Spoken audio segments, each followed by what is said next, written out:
Selamat pagi. Halo, selamat pagi.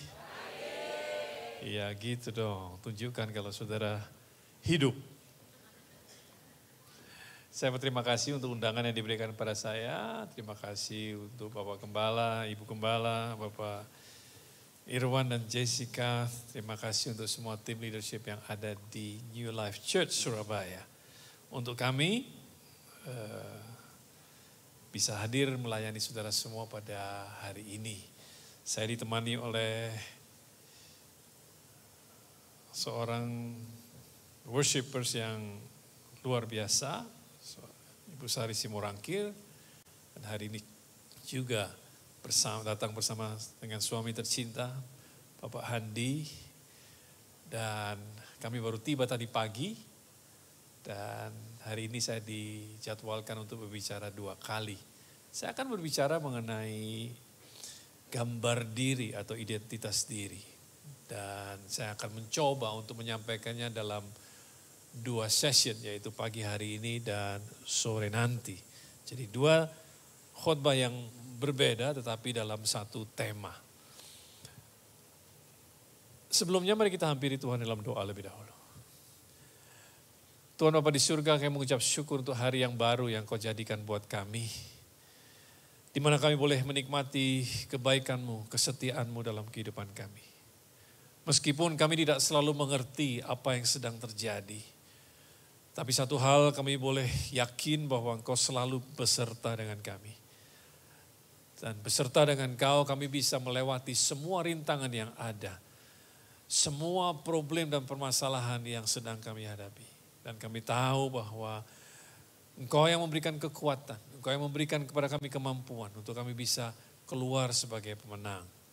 Kami butuh firman-Mu Tuhan, untuk menolong kami, untuk menyembuhkan kami, untuk memerdekakan kami, untuk menyegarkan kami, memberikan kepada kami petunjuk sehingga kami tahu keputusan apa yang harus kami ambil, langkah mana yang harus kami tempuh, sehingga hidup kami ini tidak menuju kepada kesia-siaan, tapi membesarkan nama Tuhan dan menjadi berkat buat banyak orang. Di dalam nama Tuhan Yesus, berfirmanlah Tuhan, pakai hamba-Mu untuk bisa menyampaikannya dengan bahasa yang mudah dimengerti sehingga setiap orang pulang dari tempat ini bawa sebuah pewahyuan yang mereka percayai datangnya dari Tuhan sendiri.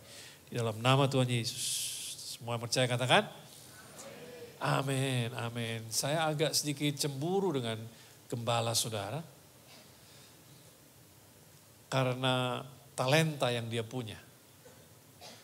Bukan cuma sekedar ganteng, punya istri yang cantik, tinggi besar, tapi seorang pengkhotbah yang baik dan jago main musik, bisa nyanyi, bisa menciptakan lagu. Saya iri sama orang-orang yang demikian. Sebab kalau dia berbicara terus nggak tahu mesti ngomong apa, dia tinggal nyanyi aja. Ya, nah kalau orang kayak saya nggak bisa, saudara. Kalau nggak tahu mesti ngomong apa, terus saya nyanyi, tambah bubar orang. Jadi saya agak sedikit cemburu sebetulnya dengan gembala saudara. Tolong doakan mereka sebagai gembala karena tugas dan tanggung jawab mereka sangat luar biasa besar. Dan apalagi buat seseorang yang punya banyak talenta, seringkali dituntut banyak. Dan itu sebabnya perlu doa-doa daripada saudara semua. Dan saudara perlu mensyukuri bahwa Tuhan menitipkan seorang gembala yang luar biasa di tengah-tengah saudara. Apakah saudara mencintai gembala saudara? Halo, apakah saudara mencintai gembala saudara? Ya, seharusnya demikian. Nah, untuk membangun sebuah kehidupan yang berarti, sesuai dengan apa kita diciptakan, maka kita perlu mempunyai gambar diri atau identitas diri yang benar. Ibaratnya semua kita pada saat kita masuk ke dalam umur yang dianggap sudah dewasa, kita harus punya kartu identitas diri, betul apa tidak? Atau yang namanya KTP kalau di sini. Tanpa itu maka sulit buat kita untuk bisa bergerak. Tanpa itu sulit buat kita untuk cari kerjaan yang baik, tanpa identitas diri atau KTP, sulit buat kita untuk bisa buka usaha yang layak.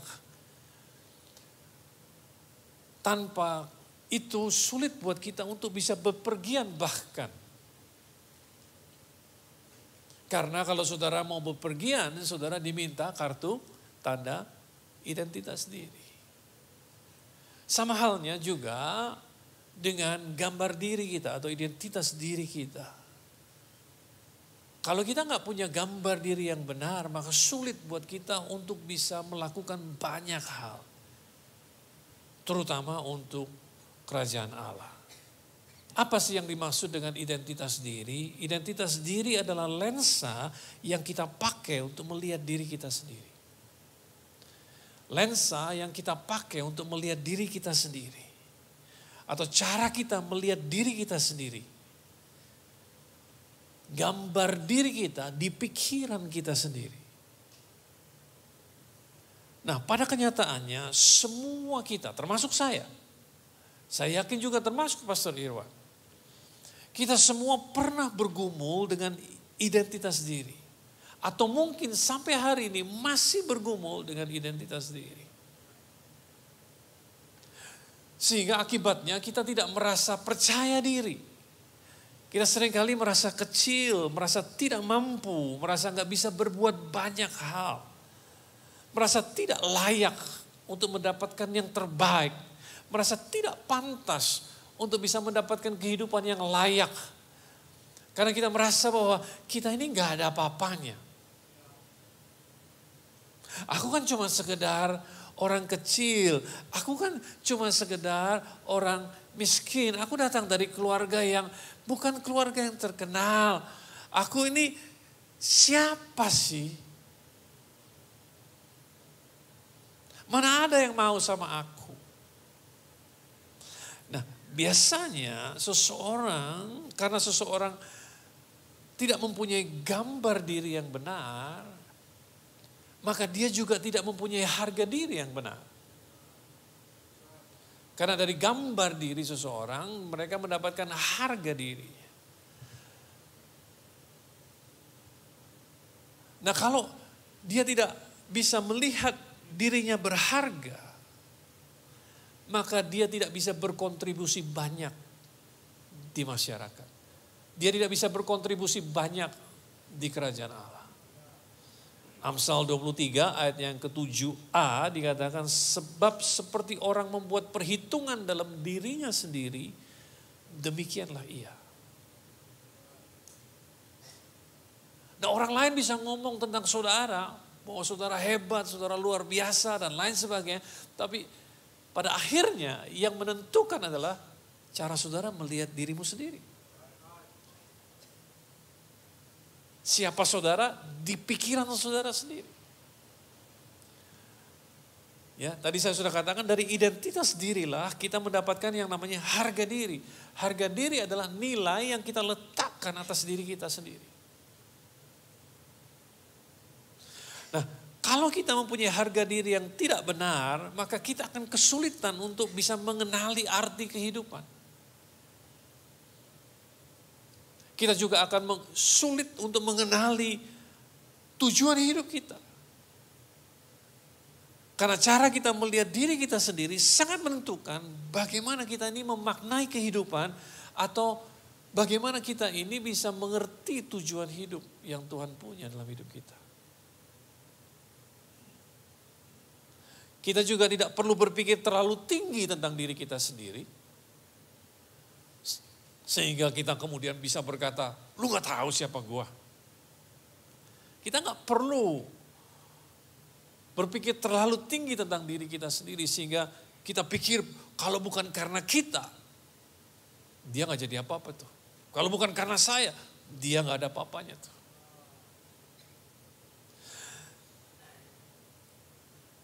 Kita tinggal di zaman di mana kita kenal kata pencitraan.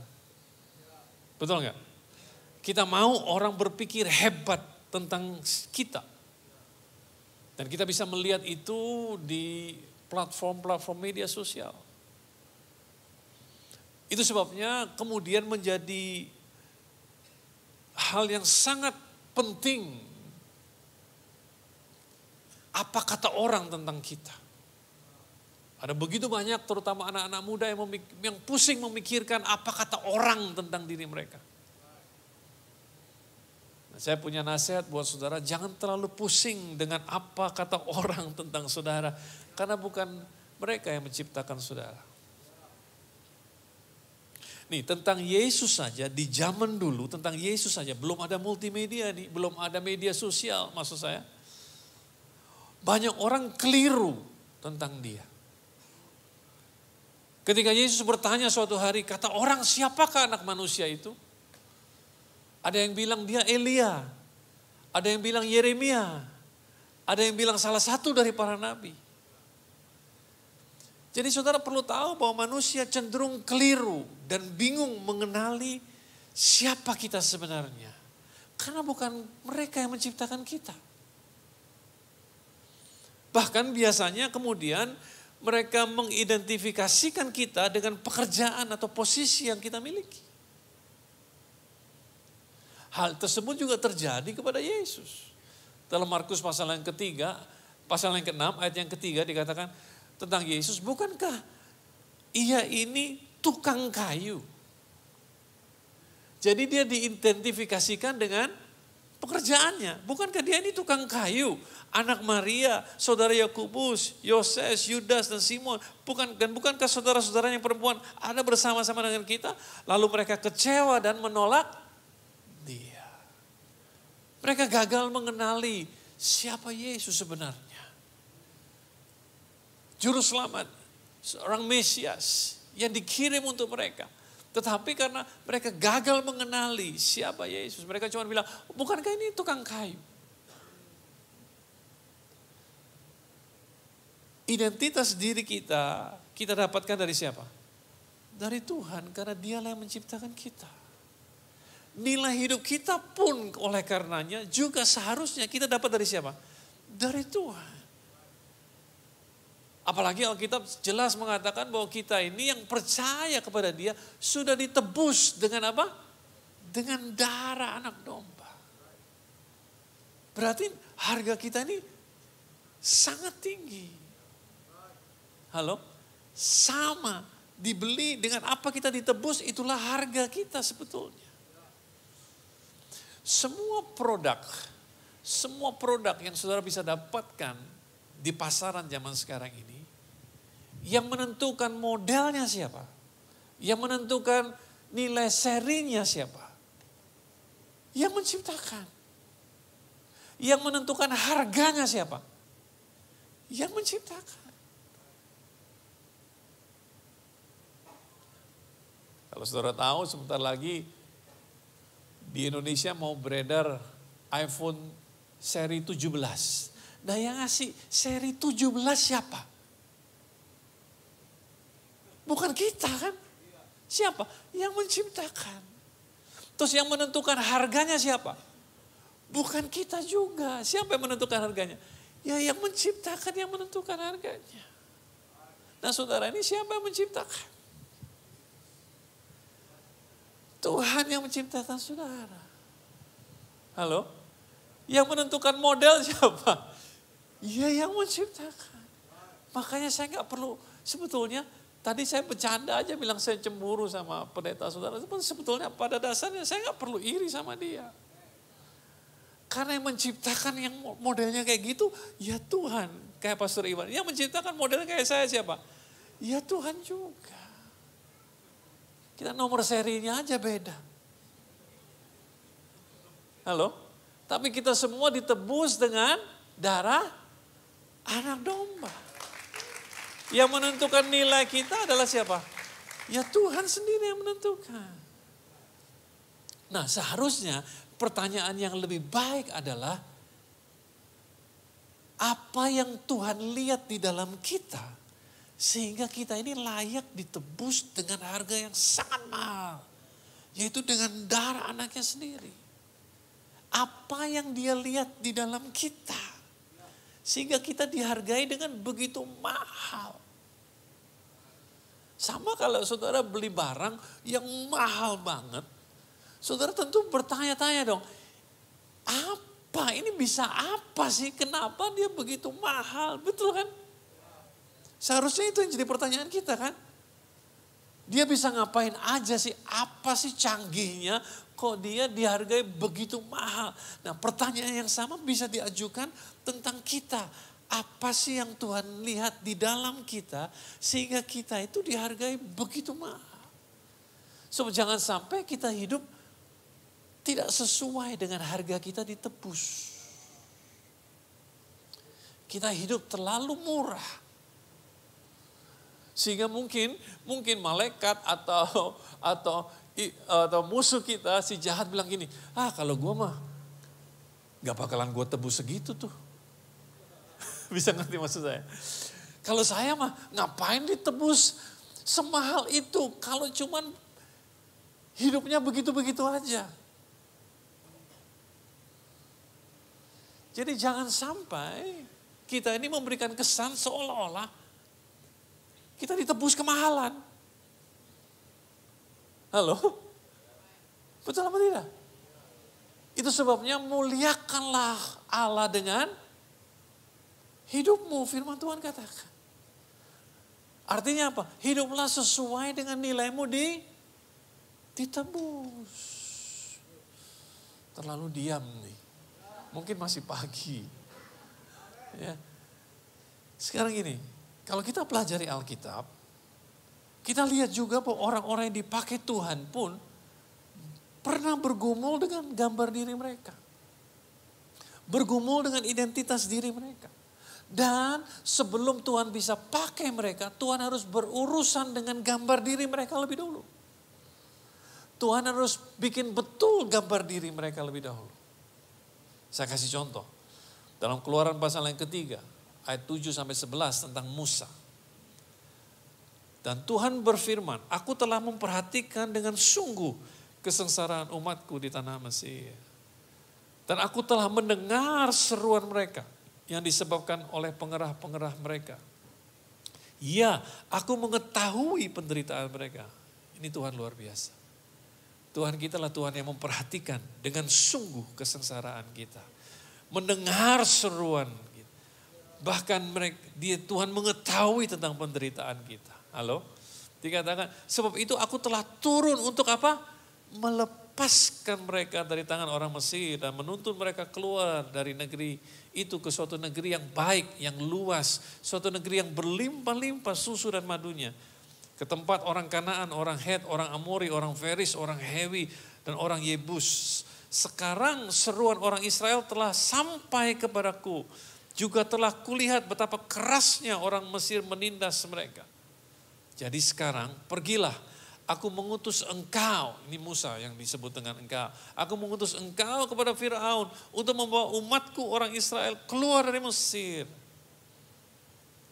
Tuhan baru saja menyatakan rencananya kepada siapa? Musa. Tetapi Musa berkata kepada Allah, siapakah aku ini?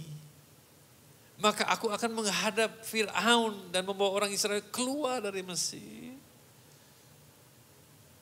Tuhan sudah kasih tahu apa yang menjadi rencananya sama Musa. Musa yang kemudian bilang, siapa aku ini?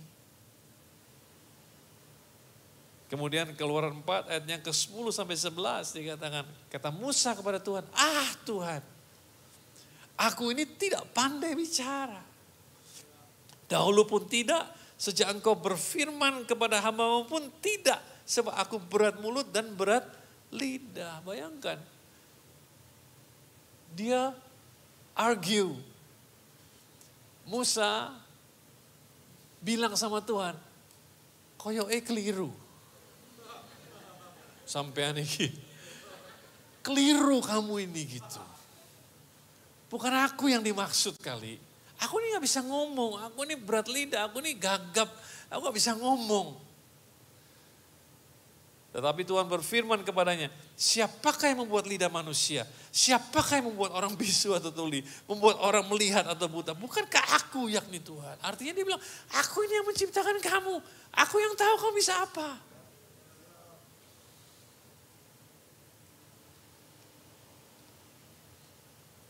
cara Musa memandang dirinya sendiri menghalangi Tuhan untuk menjalankan rencananya atas Musa.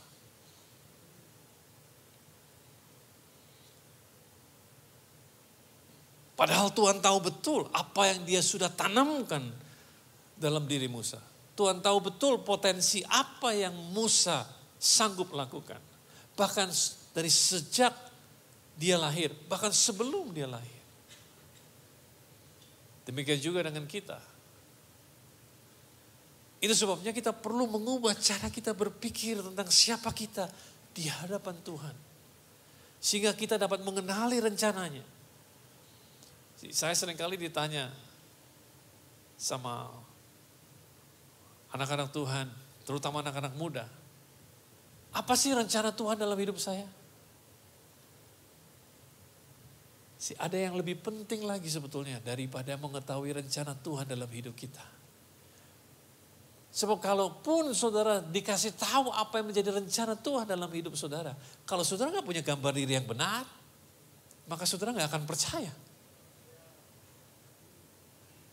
Saudara akan merespon seperti Musa merespon. Apa benar? Apa iya? Mana mungkin? Aku ini gak bisa apa-apa. Aku ini siapa sih? Loh katanya mau tahu rencana Tuhan. Begitu dikasih tahu rencana Tuhan, jadi minder. Jadi merasa, mana bisa, mana mungkin. Aku gak punya talenta, aku begini, aku begitu, dan lain sebagainya. Ada yang lebih penting daripada mengenak rencana Tuhan. Bukan gak boleh tahu apa menjadi rencana Tuhan. Ketahuilah Tuhanmu itu besar. Dan rencananya pun selalu besar atas dirimu. Betul. Tetapi kalau kita gak punya gambar diri yang benar, gak punya identitas diri yang benar, maka sulit buat kita, sama seperti Musa, sulit buat dia untuk bisa mempercayai rencana Tuhan. Jadi percuma untuk bisa mengerti rencana Tuhan kalau kita belum merubah cara kita berpikir tentang diri kita sendiri. Jadi pelajaran pertama yang saya mau saudara tahu adalah cara kita berpikir, cara kita memandang diri kita sendiri bisa menghalangi Tuhan untuk menjalankan rencananya atas kita. Yang kedua, gambar diri yang salah akan menghalangi kita untuk dapat menikmati janji-janji Tuhan. Contohnya dalam Bilangan pasal yang ke-13 ayatnya yang ke-32 sampai 33. Ingat Musa kirim 12 pengintai untuk mengintai tanah perjanjian. Dan kemudian ke-12-nya pulang dan 10 orang dari antara para pemimpin itu laporannya seperti ini. Juga mereka menyampaikan kepada orang Israel kabar busuk tentang negeri yang diintai mereka. Dengan berkata negeri yang telah kami lalui untuk diintai adalah suatu negeri yang memakan penduduknya. Dan semua orang yang kami lihat di sana adalah orang-orang yang tinggi-tinggi perawakannya. Juga kami lihat di sana orang-orang raksasa, orang enak yang berasal dari orang-orang raksasa. Perhatikan, dan kami lihat diri kami.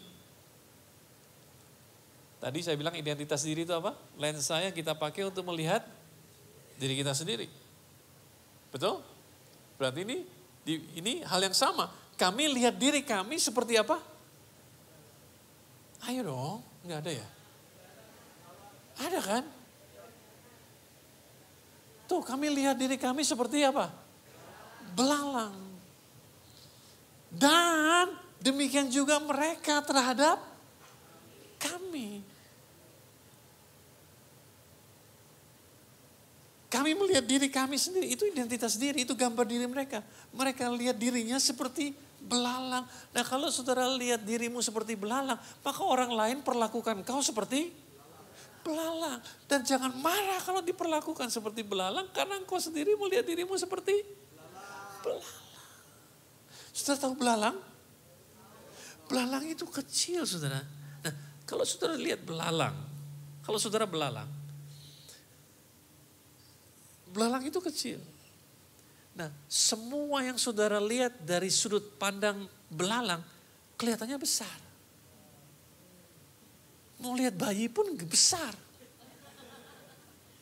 Karena saudara belalang. Betul apa tidak? Apalagi ngelihat Orang kayak Pastor Irwan yang tinggi besar, raksasa dibilangnya. Karena apa? Karena dia merasa dia kecil seperti belalang.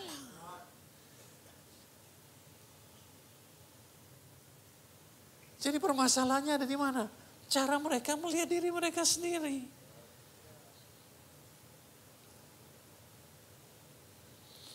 Dan akibatnya mereka tidak bisa masuk ke dalam tanah perjanjian yang Tuhan sudah janjikan. Jadi masalahnya bukan Tuhan yang gak mau menepati janjinya, masalahnya karena mereka yang tidak punya gambar diri yang benar tentang dirinya sendiri. Itu yang menghalangi mereka untuk bisa menikmati janji Tuhan. Jadi bukan Tuhan yang want prestasi. Ada banyak di antara anak-anak Tuhan tidak bisa menikmati janji Tuhan. Karena apa? Karena mereka gak punya gambar diri yang benar.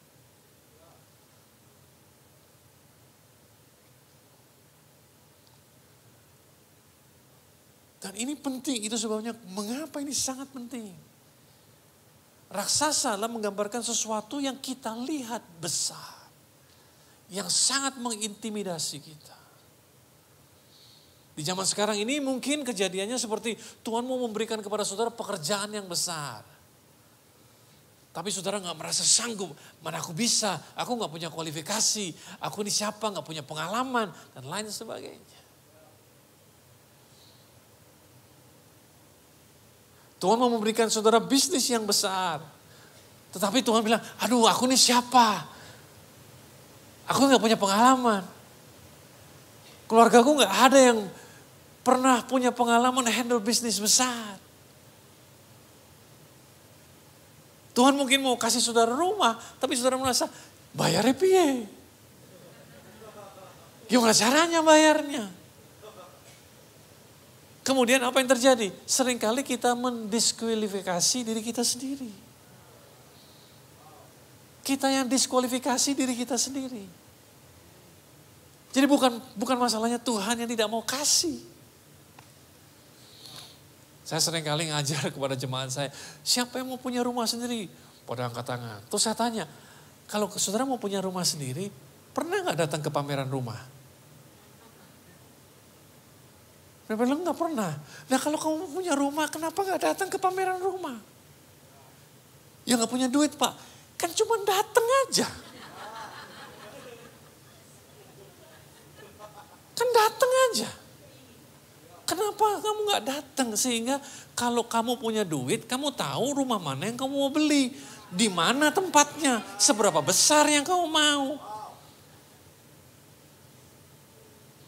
Loh, kalau kamu datang, ya datang seperti orang biasa aja. Ya dandan dikit lah gitu. Terus dandan dikit loh. Yang rapi sedikit, ya jangan pakai sandal jepit. Ya dandan dikit, kayak mau ke gereja gitu loh, datang aja. Kan yang jaga juga gak tahu saudara punya duit apa enggak. Mana dia tahu saudara punya duit apa enggak. Betul kan ya? Ya sudah tinggal saudara tanya. Lihat-lihat, disamperin. Mau cari rumah Pak? Iya. Betul kan mau cari rumah? Iya. Saya mau lihat-lihat yang mana nih, yang cocok. Oh cari yang mana? Yang berapa Pak? Ya coba nih terangkan apa nih. Gitu. Terus saudara tanya, berapa harganya? Kemudian dia sebut sebuah angka gitu. Jangan terus bilang gitu, wih gila. Jangan.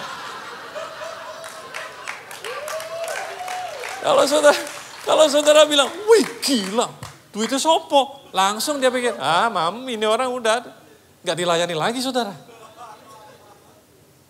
Iya kan? Coba kalau saudara cuma diam. Oh ya. Boleh juga. Loh gitu kan? Ada yang lain gak? Oh Bapak mau yang lebih mahal? Coba aja lihat, ada gak? Wah langsung kan, wah. Kan gak ada yang salah. Lihat aja. Berkali-kali saya kasih tahu seperti ini. Dan saya ketemu beberapa orang yang kemudian bilang, Pak gara-gara Bapak ngomong gitu tuh, sekarang saya sering datang ke pameran rumah. Lihat, Sehingga saya tahu, itu yang saya doakan. Pak, itu yang saya doakan. Itu yang saya doakan. Dan beberapa benar-benar kemudian Tuhan buka jalan supaya bisa dapat rumah. Karena lihat dulu. Semoga kalian bisa membayangkan, kemudian bisa berdoa. Yang itu Tuhan yang saya mau. Tapi karena gambar diri kita gak benar, ya kita gak bisa menikmati janji Tuhan. Suatu kali mentor saya bilang gini, if you want to deal with the giant, you need to think and act like a giant. Kalau saudara mau berurusan dengan raksasa, saudara harus berpikir dan berkelakuan seperti raksasa. So kalau saudara mau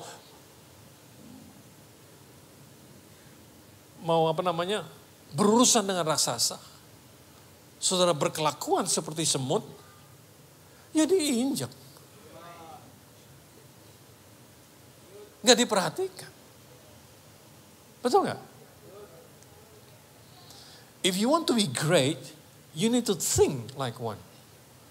Kalau saudara mau jadi besar, saudara harus berpikir dan bertindak seperti itu. Sedangkan dua pemimpin yang lain, yang namanya Yosua dan Kaleb, punya cara pandang yang berbeda. Lucu ya, ke-12 orang ini lihat hal yang sama. Lihat tanah yang sama.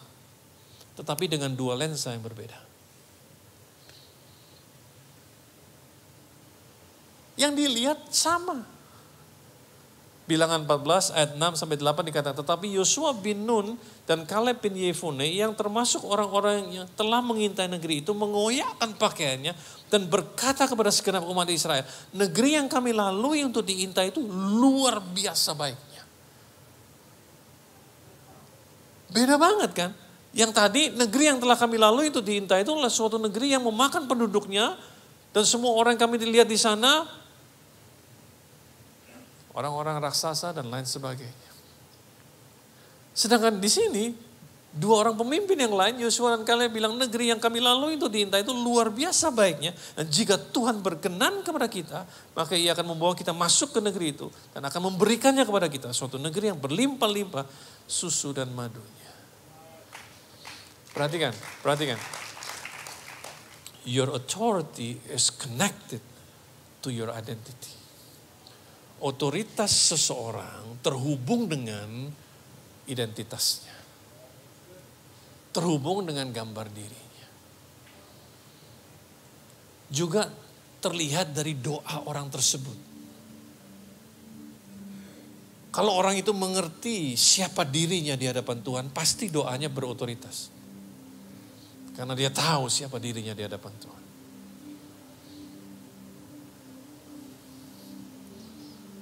Mari kita lihat tentang Gideon.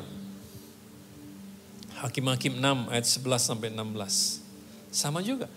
Jadi kalau kita bergumul dengan identitas diri, ketahuilah bahwa orang-orang ini juga bergumul dengan identitas diri mereka. Dan Tuhan harus berurusan dulu dengan identitas diri mereka. Bikin betul dulu sehingga Tuhan baru bisa pakai mereka. Jadi memberikan kepada kita harapan.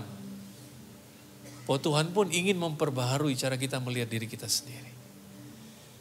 Kemudian datanglah malaikat Tuhan. Dan duduk di bawah pohon terbantin. Di Ofra, kepunyaan Yoas, orang Abiezer itu. Sedang Gideon anaknya mengirik gandum di tempat pemerasan anggur. Perhatikan, mengirik gandum di tempat pemerasan anggur agar tersembunyi bagi orang Midian. Orang Midian pada saat itu menjajah mereka. Malaikat Tuhan menampakkan diri kepadanya dan berfirman kepadanya, Tuhan menyertai engkau ya pahlawan yang gagah berani. Perhatikan, orang lagi sembunyi itu berarti orang apa? Kalau nggak main tak umpet, ya dia ketakutan. Yang pasti dia nggak lagi main tak umpet. Berarti dia pasti ketakutan, iya kan? Tetapi malaikat Tuhan menampakkan diri kepadanya bilang, Tuhan menyertai engkau, ya pahlawan yang gagah berani. Jawab Gideon kepadanya, perhatikan jawabnya. Tuanku, jika Tuhan menyertai kami, mengapa semuanya ini menimpa kami? Di manakah segala perbuatan-perbuatan yang ajaib yang diceritakan oleh nenek moyang kami kepada kami ketika mereka berkata, bukankah Tuhan yang telah menuntun kami keluar dari Mesir? Tapi sekarang Tuhan membuang kami dan menyerahkan kami ke dalam cengkeraman orang Midian. Lalu berpalinglah Tuhan kepadanya dan berfirman, pergilah dengan kekuatanmu ini dan selamatkanlah orang Israel dari cengkeraman orang Midian. Bukankah aku mengutus engkau? Sekali lagi, Tuhan adalah pihak yang memberitahukan rencananya kepada Gideon. Ini sebabnya seringkali saya bilang sama teman-teman, sama banyak orang percaya, saya bilang jangan repot. Kalau Tuhan punya rencana, Tuhan yang pasti ngasih tahu. Iya. Gak usah repot-repot mau tahu. Kalau dia yang punya rencana, dia pasti akan repot kasih tahu rencananya kepadamu. Tetapi jawab Gideon, Tuhanku, dengan apakah akan kau selamatkan orang Israel? Ketahuilah kaumku, for your information, dia bilang gitu. Ketahuilah, aku ini yang paling kecil di antara suku Manase, kayak Tuhan gak tahu aja. Dan aku pun seorang yang paling muda di antara kaum keluargaku. Dan berfirmanlah Tuhan kepadanya, tetapi akulah yang menyertai engkau. Sebab itu engkau akan memukul kalah orang Midian itu sampai habis. Tuh, Tuhan tidak entertain gambar diri yang salah. Tuhan tidak entertain, dia tidak membenarkan gambar diri yang salah. Dia bilang, hey, aku ini bersama dengan kau. Nah, saudara perlu tahu, Gideon pada saat itu dipaksa bertahan hidup.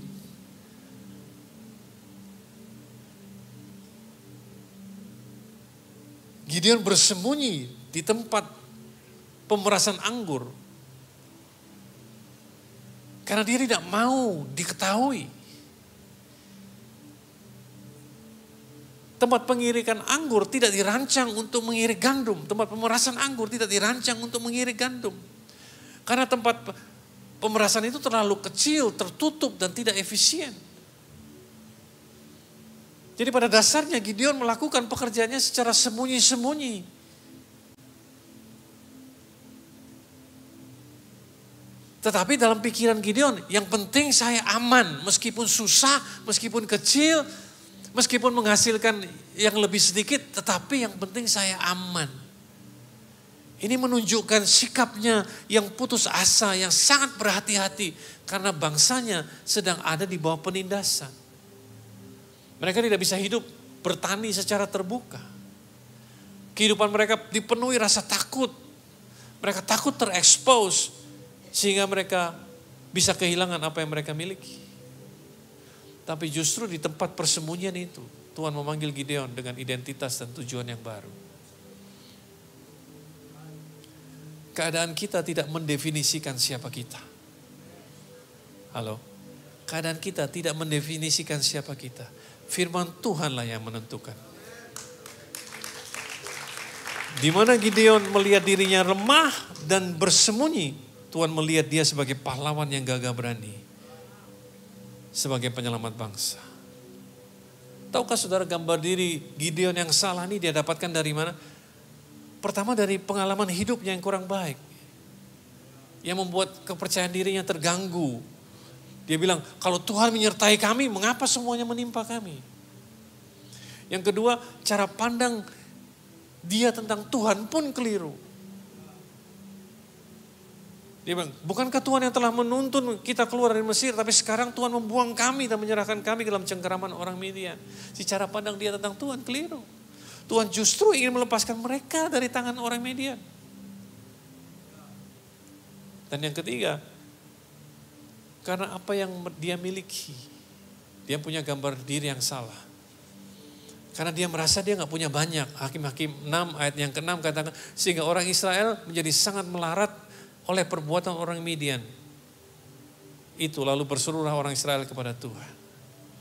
Jadi dia tidak merasa bahwa dia punya banyak. Dia itu miskin, dia itu kecil, kaum yang paling kecil.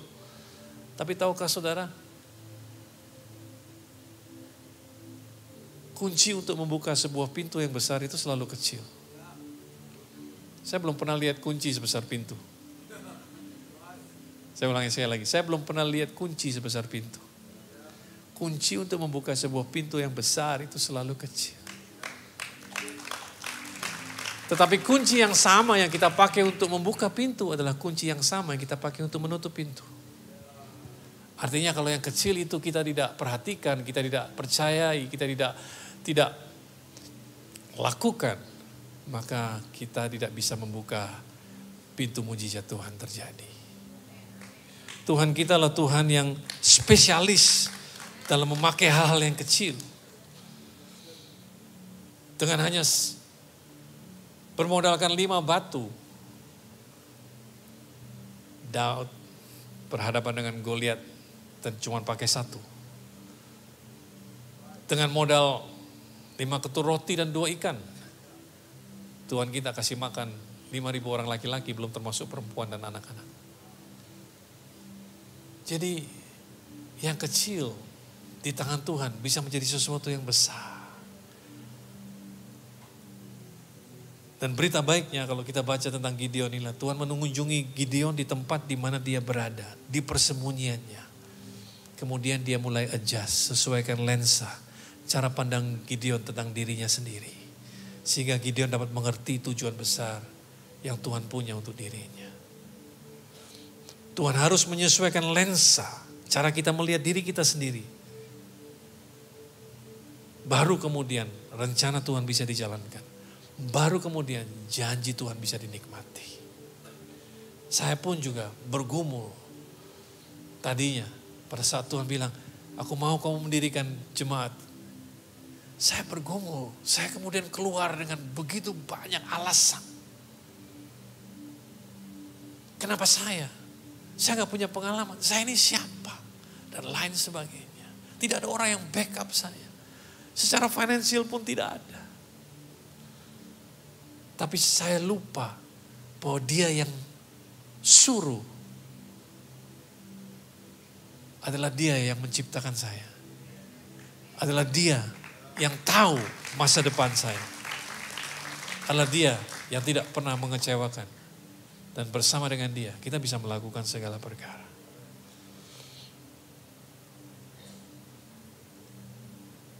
Seringkali, dan saya tutup dengan ini. Ada kalanya saya diganggu.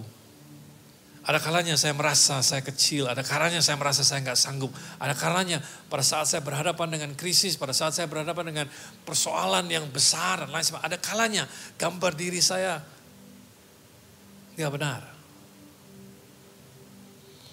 Dan saudara paling tahu apa yang saya lakukan? Saya masuk ke kamar mandi. Di kamar mandi saya ada kaca. Saya lihat orang yang ada di kaca. The man in the mirror. Yaitu diri saya sendiri. Kemudian saya mulai tunjuk diri saya sendiri. Saya bilang, kamu ini unik. Kamu ini gak ada duanya. Kamu ini diciptakan dahsyat dan ajaib. Kamu ini berharga di mata Tuhan. Segala perkara dapat kamu tanggung. Di dalam Dia yang memberikan kekuatan kepadamu. Kamu ini biji matanya Allah. Kamu ini produk unggulannya Tuhan. You are God's masterpiece. Berkali-kali. Salah satu yang saya ingat pada saat COVID terjadi. Saya gak tahu harus berbuat apa. Saya merasa bahwa ini semua begitu overwhelmed. Too overwhelmed. Saya masuk ke WC saya lihat kaca. Kemudian saya tunjuk diri saya sendiri. Dan saya tidak keluar. Sebelum saya merasakan, iya ya, kalau Tuhan beserta dengan saya, kenapa saya harus takut? Kenapa saya harus rendah diri? Kenapa saya harus lemah? Kenapa saya harus kemudian tidak percaya? Dan saya keluar dari WC, saya keluar dari kamar mandi dengan sikap yang berbeda.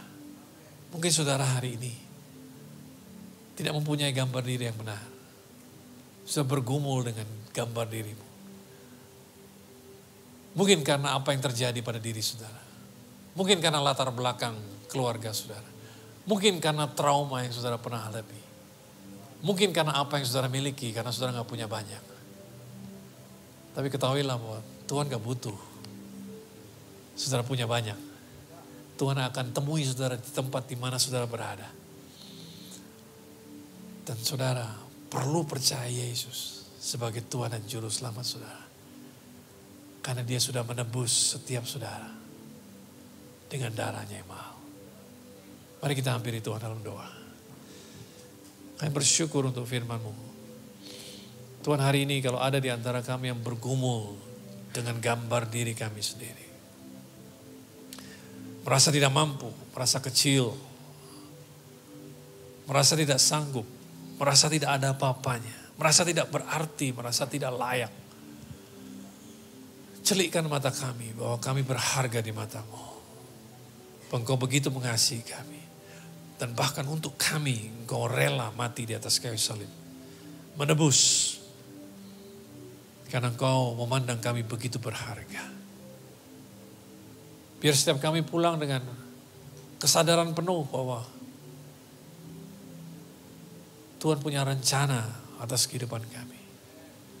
Dan untuk itu kami harus punya gambar diri kami yang benar. Seperti yang Engkau katakan tentang kami. Bukan seperti apa kata orang tentang kami. Di dalam nama Yesus aku berdoa. Pulihkan kami. Setiap kami yang mempunyai gambar diri yang kurang benar. Di dalam nama Yesus.